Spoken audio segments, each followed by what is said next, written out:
Assalamualaikum warahmatullahi wabarakatuh. Salam sejahtera bagi kita semua. Halo teman-teman, perkenalkan nama saya Bagus Ajim Taudin. Saya adalah peserta graduate rank 6 divisi paper APP Sinarmas. Sekarang saya ditempatkan di PT Ciwi Kimia Mojokerto. Saya adalah lulusan Politeknik Negeri Malang dengan jurusan D4 Teknik Elektro. Langsung saja. Mungkin teman-teman semua bertanya-tanya, apa sih yang dinamakan PNID dan DCS itu? Pada era industri sekarang, teknologi manufaktur sudah masuk pada tren otomatisasi dan pertukaran data. Hal tersebut mencakup sistem cyber fisik, IoT, cloud computing, dan cognitive computing. PNID dan DCS tersendiri berfungsi untuk mempermudah pekerjaan manusia di era industri seperti sekarang. Lanjut saja. Apa sih yang dimaksud dengan PNID?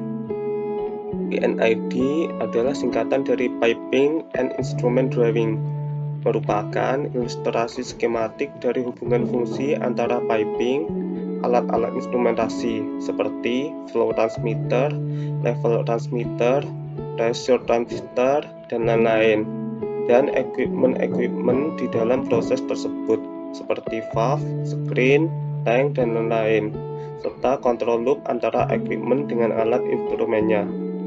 Diagram PNID tersendiri digunakan oleh engineer, operator, atau teknisi dalam lapangan untuk memahami dengan lebih baik suatu proses dan bagaimana instrumen-instrumen tersebut dihubungkan. Kita belajar PNID dengan ada tujuan. Yang pertama yaitu kita mampu memahami cara membaca PNID. Kemudian kita mampu memahami cara membaca simbol-simbol PNID. Kemudian yang ketiga ialah memahami control loop dalam PNID. Kemudian yang keempat, kita harus mampu memahami proses flow dalam PNID. PNID sendiri ada beberapa pola yang harus diperhatikan. Yang pertama ialah title drawing.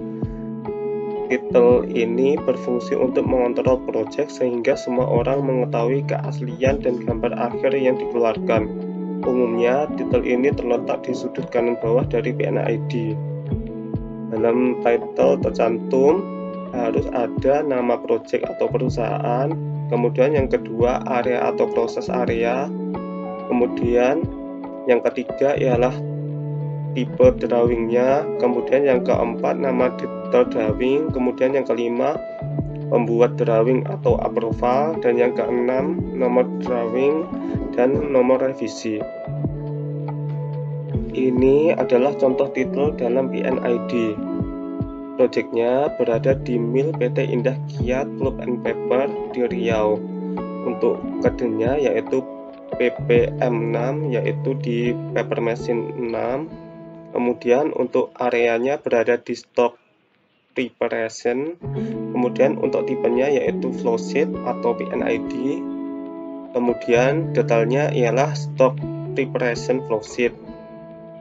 Untuk drawnya yaitu Mas Syukuri dengan inisial SY, kemudian untuk desainnya yaitu Mas Yohanes dengan inisial YB, dan engineer-nya yaitu Mas Yohanes juga dengan inisial YB, kemudian approved by Mas Jens Korompis dengan inisial YK. Untuk date-nya ini adalah hari pas pembuatan PNID tersebut. Skalanya yaitu NTS, kemudian untuk drawing nomornya yaitu IKPP PPM6-001. Ini adalah nomor revisinya, yaitu sebanyak 2 kali. Kemudian pola PNID selanjutnya adalah legend. Legend yaitu berfungsi untuk memahami bagaimana penomoran piping dan equipment lain. Umumnya, legend terletak di atas titel dari PNID. Dalam legend sendiri tercantum yaitu 1. Keterangan tentang piping, kemudian Yang kedua, keterangan tentang penomoran. Yang ketiga yaitu simbol-simbol instrumen. Yang keempat, spesifikasi flow design. Kemudian yang kelima, tipe valve yang digunakan. Ini adalah contoh legend dalam PNID. Legend sendiri berfungsi untuk mempermudah kita dalam membaca PNID tersebut. Contohnya yaitu pada flow transmitter ini kita bisa melihat PNID instrumen kodenya, yaitu untuk A yaitu suffix, untuk 1918992 yaitu loop numbernya, kemudian yang FT ini instrumen tipenya, kemudian yang ke-20 ini yaitu unitnya. Contoh yang lain yaitu PNID line kode. Kita bisa melihat di sini yaitu angka 2 ini adalah size-nya, kemudian GI ini merupakan fluid, kemudian 45455 ini adalah numbernya, dan 1S5 ini merupakan spesifikasinya. Lanjut saja. Ini adalah simbol-simbol di dalam PID. Contohnya yaitu simbol gate valve seperti ini, kemudian simbol needle kita bisa lihat seperti pada gambar, kemudian untuk valve globe-nya seperti ini, kemudian untuk butterfly seperti ini bisa lihat pada gambar, kemudian simbol ball seperti ini, dan yang terakhir ialah check valve. Kemudian kita bisa melihat juga valve yang lain yaitu three-way valve, simbolnya seperti ini, kemudian pneumatic operate-nya, kemudian safety PSV, kemudian simbol solenoid valve close, kemudian motor, yang terakhir ialah hidrolik.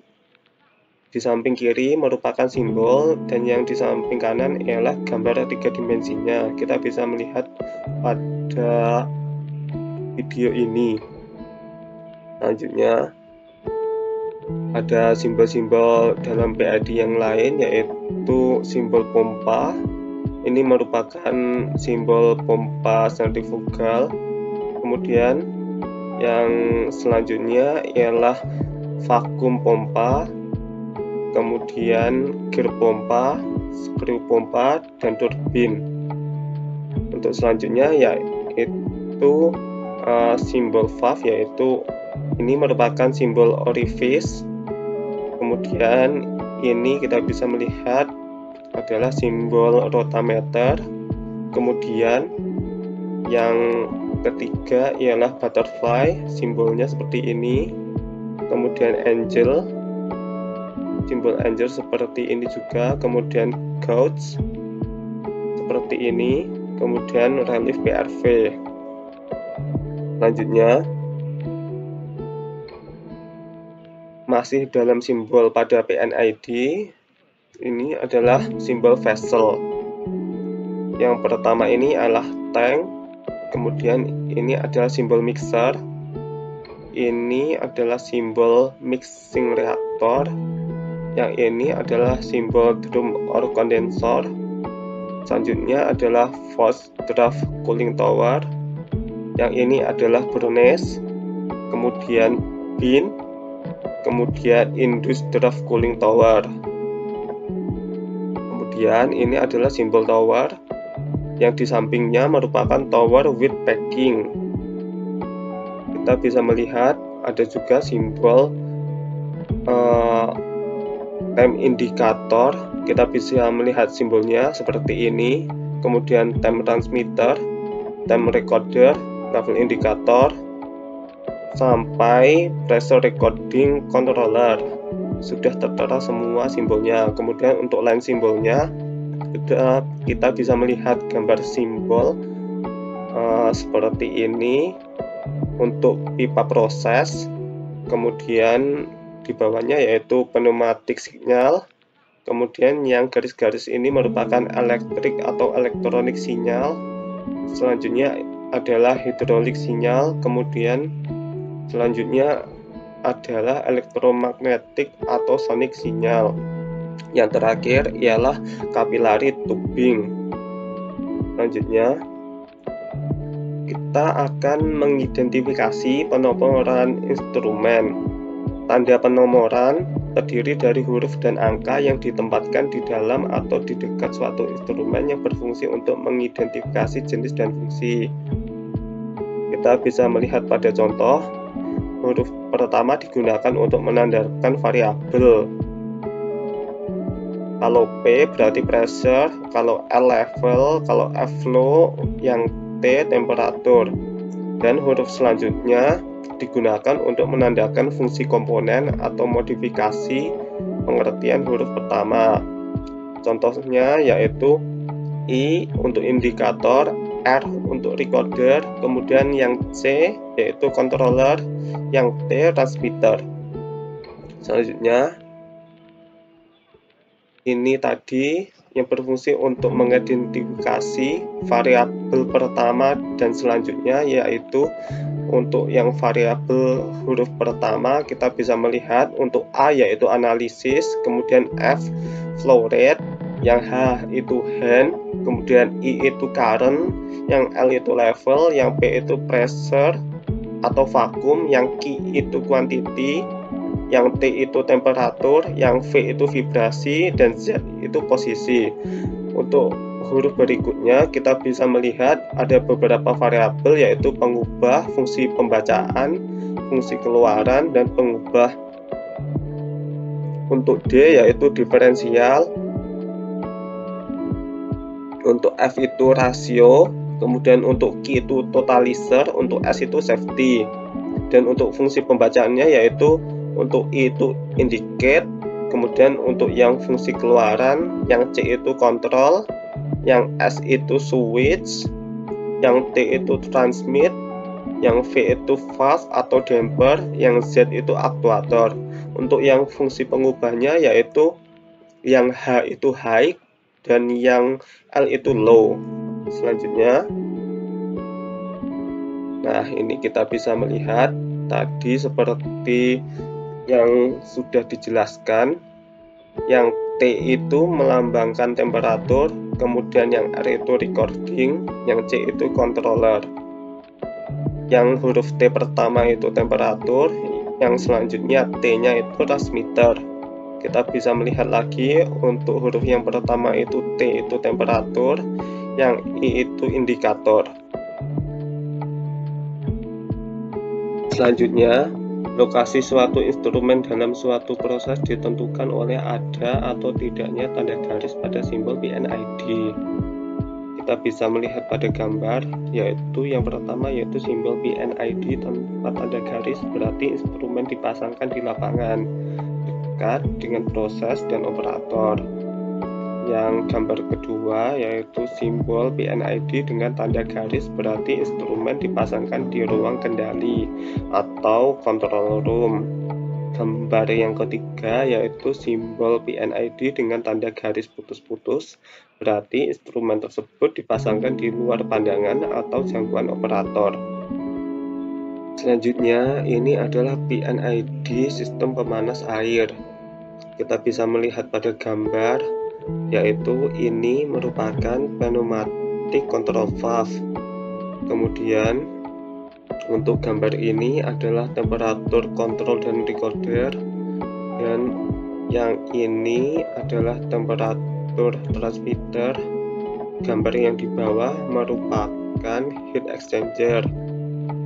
Cara kerja sistem pemanas air ini yaitu uap panas akan masuk dipompa melalui pneumatic control valve, kemudian nanti di temperatur recorder akan dicatat suhunya berapa, dan yang untuk temperatur transmitter ini berfungsi untuk mendeteksi air pada bak apakah sesuai suhu yang diinginkan atau belum. Uap panas yang masuk tadi akan dikeluarkan. Kemudian tadi kan sudah dijelaskan, mungkin kalian juga masih banyak yang bertanya-bertanya, apakah sih DCS itu? Jadi DCS itu singkatan dari Distribute Control System, merupakan suatu sistem yang mendistribusikan berbagai fungsi yang digunakan untuk mengendalikan suatu variabel proses dan unit operasi proses menjadi suatu pengendalian yang terpusat pada suatu control room dengan berbagai fungsi pengendalian, monitoring, dan optimasi. DCS ini juga digunakan dalam industri untuk memonitoring dan mengontrol peralatan yang tersebar tanpa campur tangan manusia. Fungsi DCS sendiri yang pertama yaitu sebagai alat untuk melakukan kontrol suatu loop sistem, di mana satu loop dapat mengerjakan beberapa proses kontrol. Fungsi kedua yaitu sebagai pengganti alat kontrol manual dan otomatis yang terpisah-pisah menjadi suatu kesatuan sehingga lebih mudah untuk pemeliharaan dan penggunanya. Yang ketiga yaitu sarana pengumpul dan pengolah data agar didapat output proses yang tepat. Ini adalah gambar DCS overall dari mesin screen. Kita bisa melihat pada DRS tank, tekanan vakum pada DRS tank yaitu minus 0,86 bar. Kemudian suhunya sebesar 51 derajat dengan volume pada tangki sebesar 49%. Selain itu, input pada DRS tank tersebut yang pertama yaitu CS control water HP. Kemudian yang kedua yaitu cleaning plan yang dicampur dengan stream dari secondary screen. Kemudian yang ketiga yaitu stream dari recirculation pump dari headbox.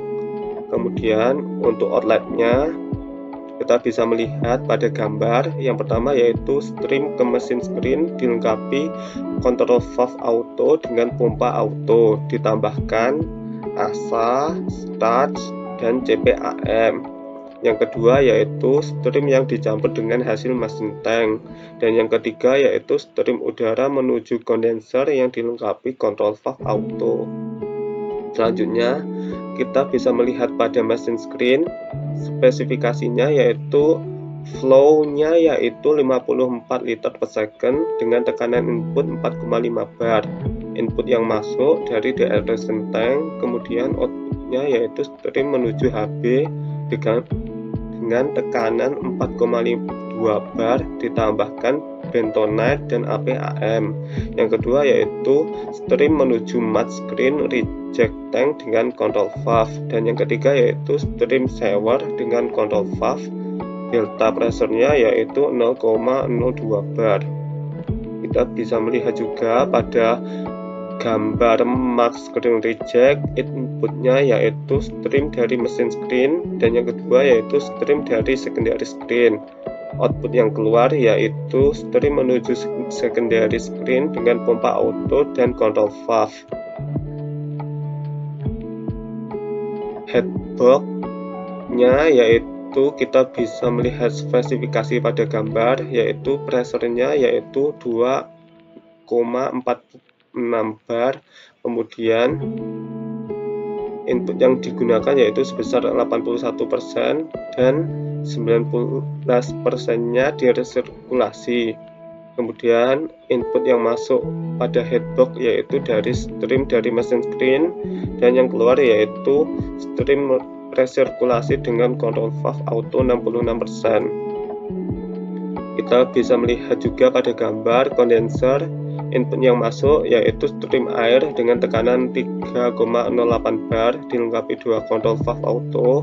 Kemudian untuk outputnya yaitu stream air menuju degulator tank. Kemudian yang kedua yaitu stream udara keluar.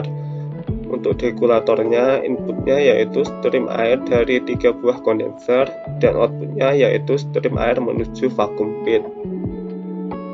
Untuk secondary screen-nya inputnya yaitu stream dari mag reject tank dengan tekanan 2,27 bar.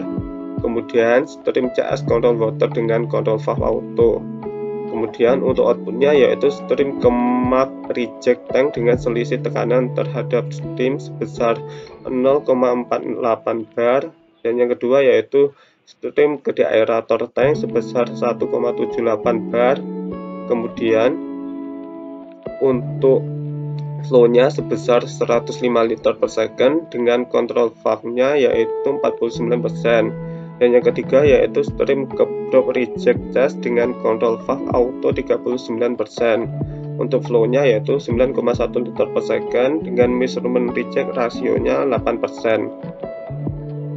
Kita bisa melihat pada mesin tank, spesifikasinya yaitu mode manual, volumenya 102%, dilengkapi pompa auto dan kontrol valve auto 55% menuju tower. Input pada tower yang pertama yaitu fresh water, kemudian yang kedua yaitu steam dengan suhu 50 derajat Celcius, dan yang ketiga yaitu CS control water LP. Kemudian untuk outputnya yaitu stream menuju cleaning plant dengan pompa auto. Kesimpulan dari hasil sharing pada hari ini yaitu PNID itu adalah ilustrasi skematik untuk memahami dengan lebih baik suatu proses dan bagaimana instrumen-instrumen tersebut dihubungkan, dan DCS digunakan dalam industri untuk memonitor dan mengontrol peralatan yang tersebar tanpa campur tangan manusia. Sekian dari saya. Apabila ada kekurangan, saya mohon maaf. Apabila ada pertanyaan atau tanggapan atau revisi, bisa menghubungi saya lewat media sosial atau komentar pada video YouTube ini. Terima kasih.